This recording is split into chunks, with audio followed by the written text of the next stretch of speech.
Before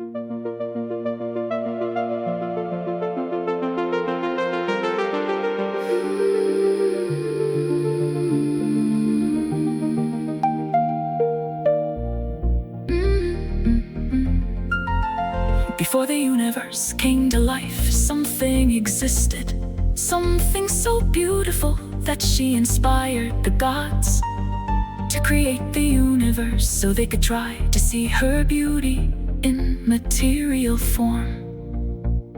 Before the Big Bang, the muse was just an idea, a phantom, a wisp of a wish with nothing solid to work on. The muse herself wanted to create, so she started with creating the universe through the gods. Be careful when you think this, because of course you don't want to upset the gods. Nonetheless, without a universe, what is a muse supposed to do? The muse is archetypal. She existed before the universe did.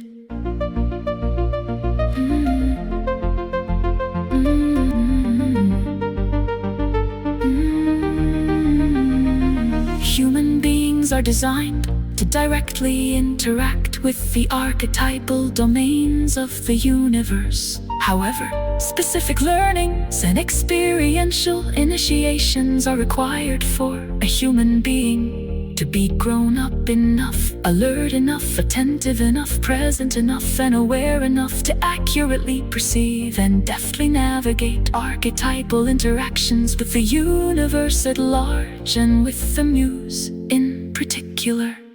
For example, the muse is so astonishingly radiant that she may accidentally cause a man to ache himself to death. He longs to see her, longs to be with her, longs to be a vehicle through which she creates her delights in the material world. But he does not even know what he is longing for, and nothing in the world can satisfy this longing. This gives rise to an interesting question. How does a man become something that is interesting enough for the muse to be interested in being interested in? That question is real enough to ignite a human being to leave his or her known world and go out on their archetypal quest for radical freedom, carrying a quest ion in their belly that actively asks how to become attractive in a way that the most attractive thing in the universe might be attracted to you. How can you bring the muse to life so she is fed and nurtured while feeding you the magical brilliance that you need to create something she can be fed by while she creates it through you?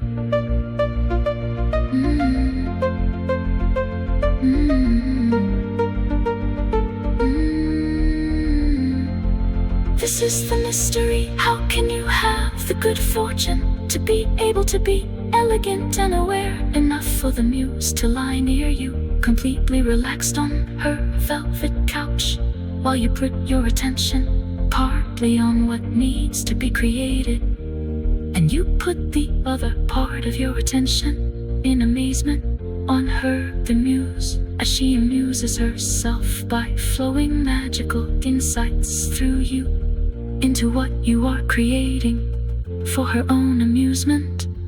You will never know how it goes, because the muse cannot be known, but she can be secretly worshipped, the same way you worship the small Mediterranean cove in which you first got to kiss someone very special to you.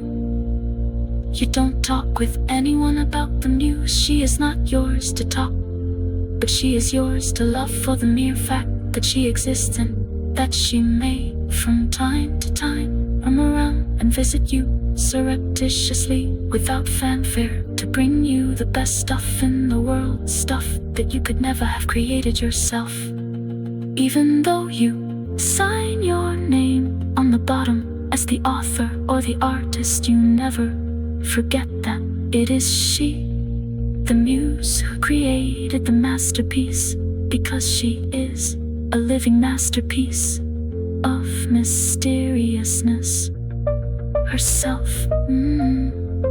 Oh, how lucky we are that the muse created this universe.